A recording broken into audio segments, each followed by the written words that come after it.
हिसार एचएयू और कमेटी के बीच में बैठक कल हुई। 8 घंटे की बैठक रही बेनतीजा। वीसी के इस्तीफे पर अड़े छात्र।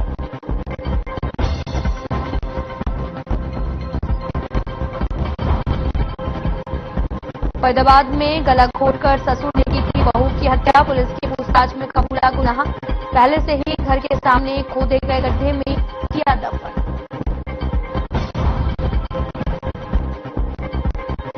जुलाना में दुकान में घुसकर 3 लोगों पर जानलेवा हमला। 4 आरोपियों को पुलिस ने किया गिरफ्तार। शराब के नशे में युवक ने किया हमला।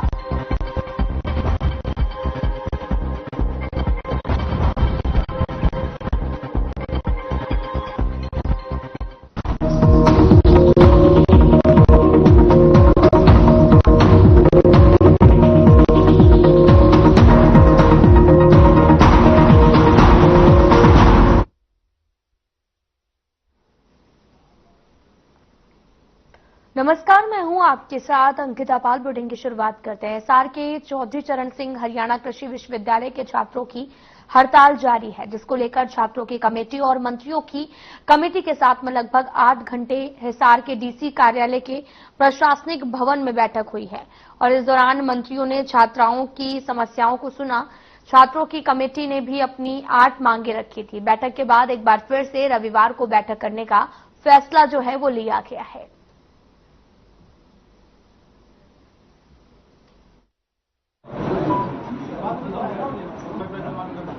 जी, हमारा लगातार 7 घंटे मीटिंग चली है। हमने हमारी डिमांडें जो हमारी 8 मांगे हैं, हमने स्पष्ट रूप से उनके सामने रख दी। कौन सी 8 मांगे थे? 8 मांगे, पहली वीसी का इस्तीफा, दूसरा जिसके ऊपर जिसने प्रहार किया है उनको निष्कासित किया जाए, उनको पुलिस कार्रवाई की जाए। जो स्कॉलरशिप और एलडीवी सीटों में कटौती हुई है उनको रखा जाए और जो बच्चों पे किसी डिसिप्लिनरी एक्टिविटी ना हो, ये हमारी कुछ डिमांडों थी। मंत्री जी ने हमें इन डिमांडों पे सहमति दिखाई पर कोई निष्कर्ष के तौर पर नहीं निकल पाए। दोनों ने हमने विचार रखे, उन्होंने अपनी बातें रखी पर किसी निष्कर्ष पर नहीं। अरे हमारे बच्चे बात हुई है, सब बच्चों से बात हो गई, उसके बाद हम कोई आपसे बात करते हैं। सकारात्मक दिशा में बढ़ रही है बात। वो सकारात्मक ही हमारे अपने बच्चे सकारात्मक की रहनी चाहिए। 8 घंटों की मैराथन बैठक हो चुकी है आपकी, काफी लंबी चल गई। देखिए, ऐसा होता है कि जब इस तरह के कई बार मामला बन जाते हैं तो उसमें समझने में, समझाने में भी और बातचीत करने में भी थोड़े समय लगते हैं। किसी मुद्दे में कोई नहीं, सारी चीजों पे ही सहमति है, सब चीजें ठीक है। बस अब तो ये है कि भाई ये इनका बच्चों का कहना है कि सर हम लोग सवेरे इस पे बात करें। तो सवेरे बात करती है क्या? कल बच्चों के साथ बातचीत होगी या अपनी खुद एक बात करोगे? क्या कल बच्चों के साथ बातचीत होगी? बच्चों के साथ बातचीत होगी, इसलिए मैं कुछ नहीं कह रहा भाई। मैं मेरी बात सुन, जैसी बात होगी आपको बताएंगे। अभी तो कोई हमारे बच्चों ने भी कोई आपको ये थोड़ी कहा कि कभी ये है वो है। अभी हमारी बच्चों से भी यही बात हुई है।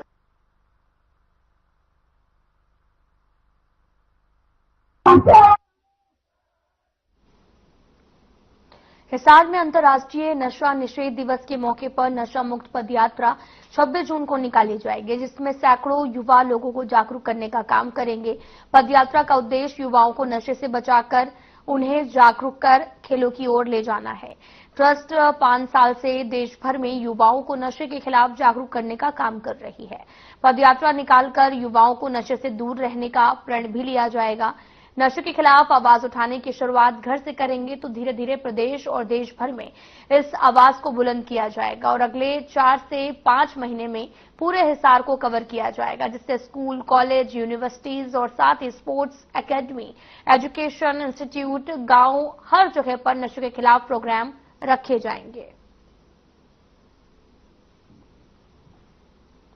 नशे की कहीं न कहीं ये हम सब के घर की कहानी है। किसी का बेटा नशा कर रहा है, किसी का भाई नशा कर रहा है, किसी का पति नशा कर रहा है। तो जो आप पीछे देख रहे हो, नशा मुक्त युवा खेलोगे तो खिलोगे हमारा ट्रस्ट है। तो इसी के तहत नशा मुक्त युवा खेलोगे तो खिलोगे सशक्त भारत पद यात्रा का आयोजन हमारा सोनीपत से शुरू हो चुका है, जिसकी पदयात्रा हमने पिछले 20 मई को सोनीपत से की थी और इसका दूसरा चरण अभी हम 26 जून को इंटरनेशनल एंटी ड्रग डे है, उसके ऊपर इसकी शुरुआत हम हिसार से करने जा रहे हैं। जो हमारा अनाज मंडी पुलिस चौकी है, वहां से शुरू होकर के सुभाष चौक के ऊपर हम इस यात्रा को खत्म करेंगे। उसके बाद हमारा टारगेट अगले 4 से 5 महीने के अंदर पूरा हिसार कवर करने का। इसको हम जोन वाइज रखेंगे, जितने भी स्कूल हैं, कॉलेजेज हैं, यूनिवर्सिटीज हैं, एजुकेशन सोसाइटीज हैं, गांव हैं, क्योंकि हमारी पूरी दुनिया में हमारा सबसे युवा देश है। हमारी 70 से 72% आबादी 28 साल से नीचे है। लेकिन आजकल आप सबको भी देखा है, जो सीनियर उन्होंने पता है कि पहले टाइम अलग था, लेकिन आज जवानी सिर्फ कागजों में रह गई है कि मेरा बेटा 20 साल का है, मेरी बेटी 25 साल की है। रियल में आपको कहीं जवानी मिलेगी नहीं। जो कि मेरे घर देखा, मेरे कैमरा में कैप्चर किया।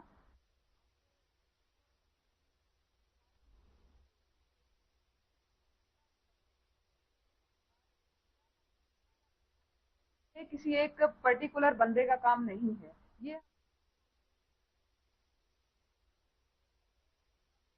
कैप्चर किया। महीने में पूरे हिसार को कवर भी किया जाएगा। 26 जून तक नशा मुक्त अभियान जो है वो चलाया जा रहा है। हालांकि लगातार हरियाणा को नशा मुक्त करने के लिए तमाम तरह की पहल और अभियान चलाए जा रहे हैं और इसी कड़ी में दिल्ली के डिप्टी सीएम भी मौके पर मौजूद रहे और साथ ही तस्वीरें भी आपको दिखा रहे हैं और कैप्टन अभिमन्यु की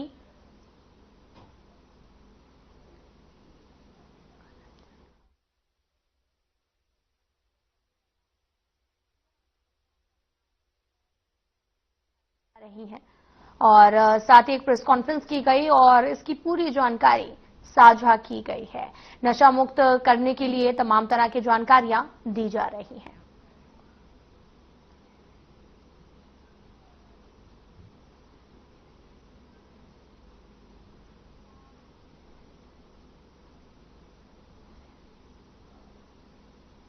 हरियाणा के पूर्व वित्त मंत्री कैप्टन अभिमन्यु की माता परमेश्वरी देवी का 91 साल की आयु में निधन हो गया है। वे लंबे समय से बीमार चल रही थी। उनका अंतिम संस्कार उनके पैतृक गांव खांडा खेड़ी में किया गया। अंतिम संस्कार के मौके पर योग गुरु बाबा रामदेव, दिल्ली के डिप्टी सीएम प्रवेश वर्मा समेत कई गणमान्य व्यक्ति इस मौके पर मौजूद रहे। योग गुरु बाबा रामदेव ने कहा कि मां का स्थान ईश्वर के समकक्ष होता है। परमेश्वरी देवी एक तपस्विनी है और संस्कारी मां थी, जिन्होंने देशभक्ति, सेवा और त्याग की प्रेरणा दी है।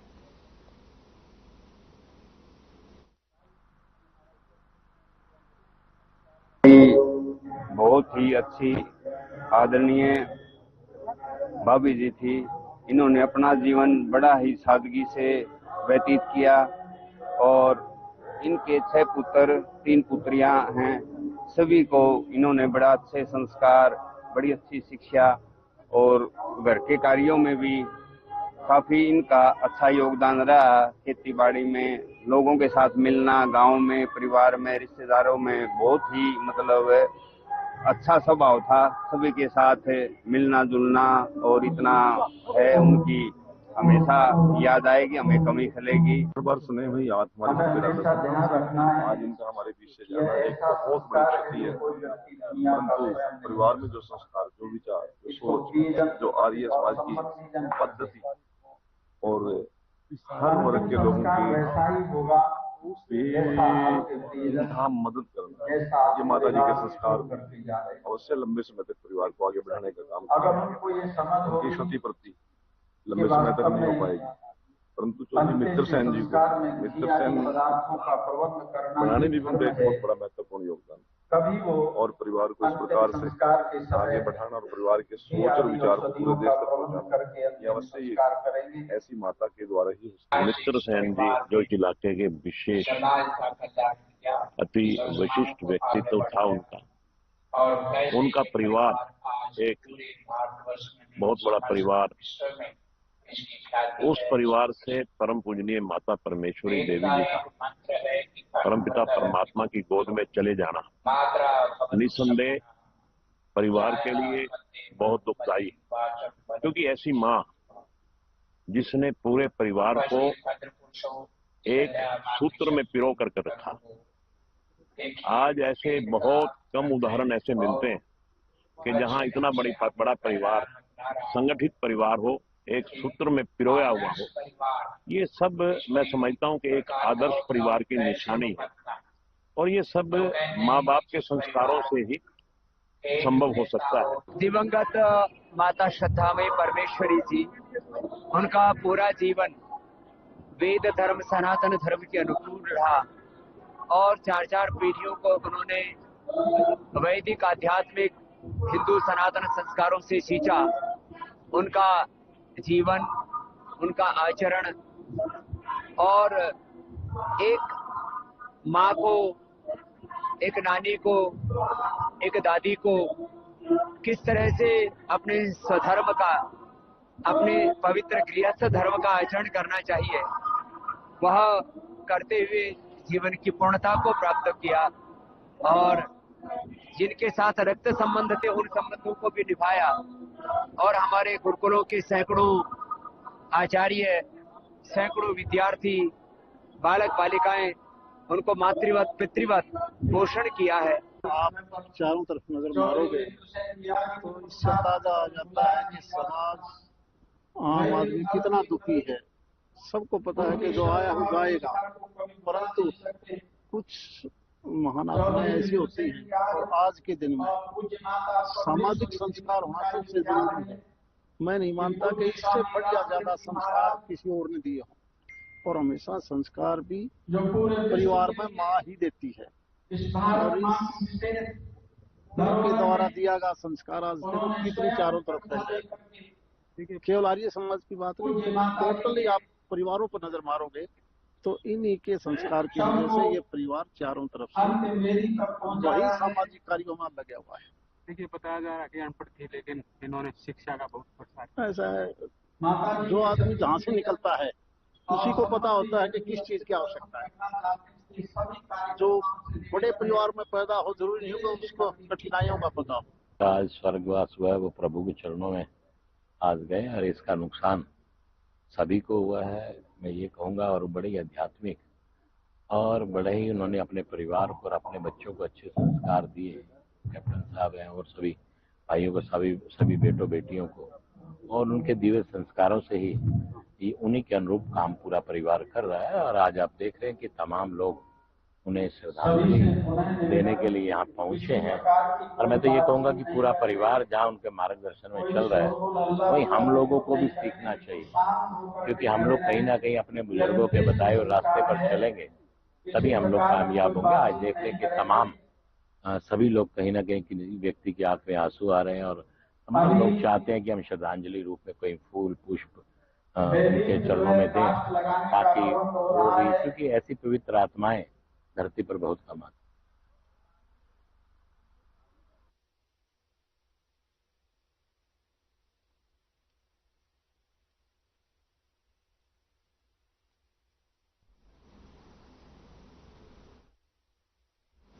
जुलाना क्षेत्र के करसोला गांव में दुकानदार पर जानलेवा हमला करने के मामले में चारों आरोपियों को पकड़ने में पुलिस को सफलता हासिल हुई है। पुलिस से मिली जानकारी के अनुसार करसोला निवासी अंकित ने पुलिस को शिकायत में बताया था कि मैं और मेरा भाई सुमित अपनी फर्नीचर की दुकान पर थे।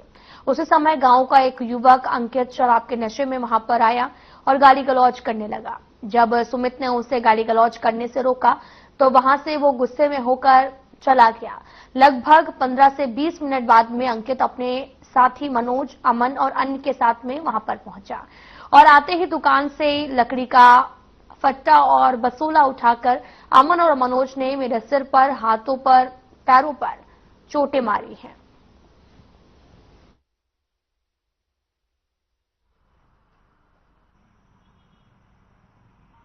ऐसा घटना 15/6/25 की 16/6/25 को रात्रि को फोन प्राप्त हुआ था कि गांव कसोला में बस अड्डे पर बड़ी फर्नीचर की दुकान के मालिकों के साथ 3-4 लड़कों ने काफी चोटें मार दी, जिसमें 3 इंजर्ड हो गए हैं और जो सरकारी हॉस्पिटल गए हैं। उस बारे सरकारी हॉस्पिटल पहुंच करके पता किया तो तीनों लड़कों को पीजीआई रोहतक रेफर कर दिया। अगले रोज 16 तारीख को पीजीआई रोहतक पहुंच करके वहां पर जाकर राय दी गई, जिसमें एक जो इंजर्ड था वो डिस्चार्ज कर दिया था, 2 का ट्रीटमेंट जारी था। जिसमें जो डिस्चार्ज किया था उसका ध्यान अंकित किया था। उसने बतलाया कि 3 तो गांव के कसोड़ा के हैं, 1 अन्य लड़के हैं जिसने हमारा काफी चोटें मारी, जिस पर अभियोग अंकित किया गया। 20 से 25 मिनट बाद में अंकित अपने साथी मनोज, अमन और अन्य के साथ में वहां पर पहुंचा और आते ही दुकान से लकड़ी का फट्टा और बसूला उठाकर अमन और मनोज ने मेरे सिर पर, हाथों पर, पैरों पर चोटें मारी हैं।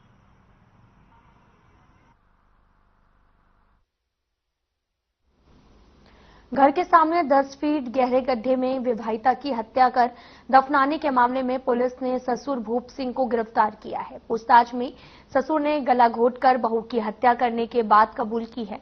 हत्या के बाद पहले से खोदे गए गड्ढे में शव को दबा दिया गया था। फिलहाल पुलिस हत्या की वजहों और अन्य शामिल लोगों की जांच कर रही है।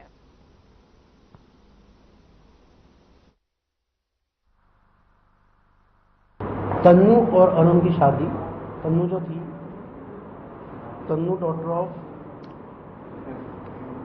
हाकम सिंह, डॉटर ऑफ हाकम सिंह, खेड़ा मोहल्ला सिकवाबाद फिरोजाबाद। इनकी जो शादी हुई थी 21/6/2023 को हुई थी। हमारे पास जो इतला आई वो 25/4/2023 को आई गुमशुदगी बारे। उसके पति अरुण ने इतला दी कि मेरी पत्नी जो ऐसे से कहीं चली गई है। पुलिस ने अनुसंधान अमल में लाया। उसके बाद हमें कुछ टिप्स मिली परिजनों की तरफ से। कड़ाई से पूछताछ करने पर यह मामला सामने आया कि जो ससुर था भूप सिंह, इसने 21-22 की रात्रि को चुन्नी से गला घोंटकर अपनी पुत्र वधू की हत्या कर दी है और नाश को कुर्द करने के लिए घर के सामने पिट खड्डा खोदकर उसको दफना दिया गया।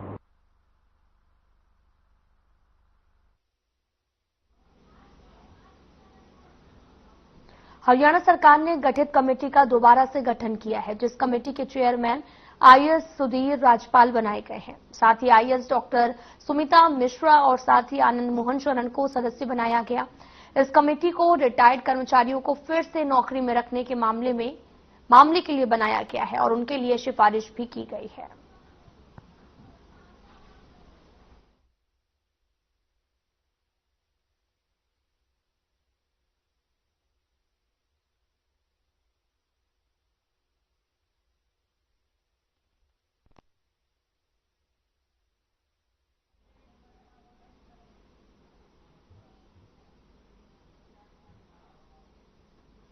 जुलाना में 2024 में हुई महिला की हत्या का खुलासा करते हुए पुलिस ने आरोपी को गिरफ्तार कर लिया है। शिकायतकर्ता महिला ने बताया कि वो दिल्ली की रहने वाली है और उसकी बेटी और दामाद जुलाना में रहती हैं और साथ ही दामाद का परिजन उसकी बेटी के साथ में गलत व्यवहार करता था। 14 सितंबर 2024 को बेटी का फोन आया था कि परिजन उसके घर आया हुआ है और लड़ाई झगड़ा कर रहे हैं। साथ ही महिला ने अपनी बेटी को अपने पास बुलाने की बात कही थी, लेकिन 15 सितंबर को ही उसकी मौत की खबर सामने आई। पहले तो आरोपी सबूतों के अभाव में छूट गया था, लेकिन जून 2025 में थाना प्रभारी ने एक बार फिर से मामले का अध्ययन किया और आरोपी को पकड़ने में सफलता हासिल की है। आरोपी को पुलिस ने सलाखों के पीछे भेज दिया है।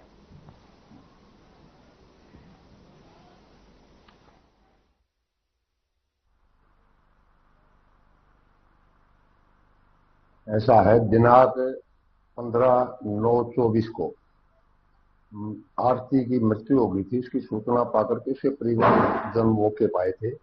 उसकी माता ने बयान अंकित करवाया था कि उसकी लड़की को रतन सिंह बूढ़ा खेड़े वाला उसके कया सुनी हुई थी। कया सुनी के ऊपर उन्होंने आगे मौके पर बयान लिखवाया था। अब मेरी लड़की को ना रत्ना बूढ़ा खेड़ा ने ही गला दबा करके हत्या की है।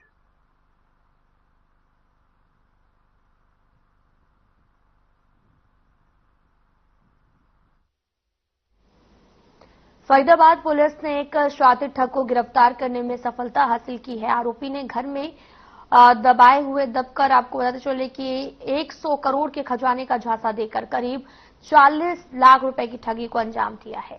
जवाहर कॉलोनी में रहने वाले शख्स ने आरोप लगाया था कि आरोपी मौलवी बनकर घर में आया था। परिवार को यह भी कहा गया था कि उनके घर में सांपों का जोड़ा है।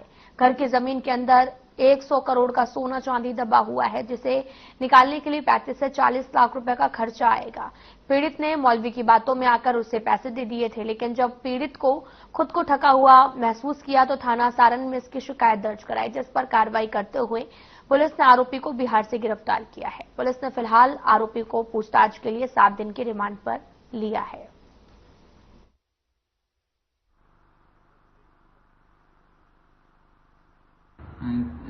22 मई को थाना सारण में एक रघुनंदन शर्मा वासी जवाहर कॉलोनी की एक शिकायत प्राप्त थी, जो रघुनंदन शर्मा ने अपनी शिकायत में आरोप लगाया कि 2 साल पहले उनके घर में कुछ चावल के दाने पड़े थे, तो उसकी पत्नी ने कहा कि वे को जादू टोट का किसी ने कर दिया है, जिस पर उनके द्वारा एक व्यक्ति से संपर्क किया गया जिसका नाम कमरे आलम था। जुराना क्षेत्र में अवैध पिस्टल के साथ में एक युवक को काबू करने में पुलिस को सफलता मिली है। मिली जानकारी के अनुसार पुलिस द्वारा गश्त की जा रही थी और इस दौरान पुलिस को सूचना मिली कि एक युवक गोहाना रोड पर गोहाना जींद रोड बाईपास पर, आपको बताते चलिए कि NH 352 के पुल के नीचे खड़ा हुआ है, जिसके बाद अवैध हथियार हो सकता है, जिस पर पुलिस ने तुरंत वहां पर रेड की। पुलिस को एक युवक खड़ा हुआ दिखाई दिया तो पुलिस की गाड़ी को देखकर तेज कदमों में चलने लगा। पुलिस ने तुरंत युवक को काबू किया। जब तलाश शुरू की गई तो पुलिस द्वारा युवक की तलाशी ली गई। उसके पास 32 बोर पिस्टल बरामद हुई है। युवक से जब पिस्टल से संबंधित लाइसेंस मांगा गया तो वह कोई भी कागजात पेश नहीं कर सका। पुलिस पूछताछ में युवक की पहचान साहिल उर्फ नोटी वासी सुनारिया के तौर पर हुई है। पुलिस ने युवक के खिलाफ अधिनियम के तहत मामला दर्ज कर लिया है और जांच शुरू कर दी है।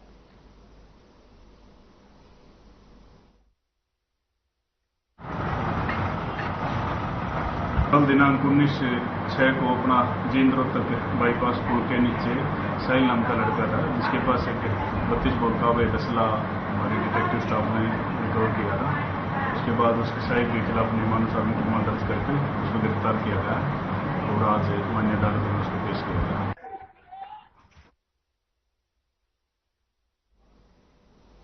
एबीटी एवं पीओ इंचार्ज उमर मोहम्मद दर्ज शिकायत के अनुसार वीरवार दोपहर करीब 3 बजे उमर मोहम्मद टीम के साथ जयपाल आरोपी पर गुप्त सूचना पर रेड मारने पहुंचे और इस सूचना को लेकर पुलिस टीम ने पहले तो आरोपी की गाड़ी को घेरे में लिया, जिसमें एक युवक उतरकर पुलिस पर फायर करते हुए भागने लगा।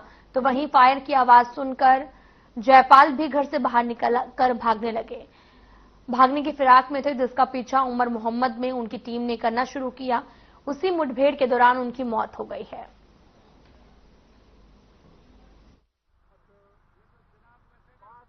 इंस्पेक्टर उमर मोहम्मद सीआईए एबीटीएस खातेन के इंचार्ज थे। कल इनको सूचना मिली थी कि एक जयपाल नाम का बदमाश जो हमारे 307 के कई मुकदमे में वांटेड, उसके रेड पे ये लोग गांव नांगल जाट में गए थे, तो वहां उन्होंने मुलाजमान पर हमारे फायरिंग वगैरह की है। इसी दौरान हमारे इसकी इंस्पेक्टर साहब की मृत्यु हो गई है, जिसका आज हमने पोस्टमार्टम करवा दिया है और मुलाजमान जो हमारे शहीद के बयान पे हमने जो जयपाल उन पे हमने मुकदमा दर्ज। कल नाम का कोई वांटेड था बहीन का और जो इंस्पेक्टर उमर मोहम्मद है, इनको कोई गुप्त सूचना मिली थी और ये उनको गिरफ्तार करने अपनी टीम के साथ गए हुए थे और वहां जाकर के आमने सामने की मुठभेड़ हो गई और उस मुठभेड़ के दौरान ही इंस्पेक्टर उमर मोहम्मद की डेथ हुई है। और अभी करीब 7-8 महीना पहले माननीय श्री डीजीपी श्री शत्रुजीत कपूर सिंह द्वारा इसको ईमानदारी के लिए और अच्छे कार्य के लिए सम्मानित भी किया है। फिलहाल बुलेटिन में इतना ही। अब वक्त हो चला है डॉक्टर राकेश गुप्ता के साथ हमारे खास कार्यक्रम प्लस माइनस का।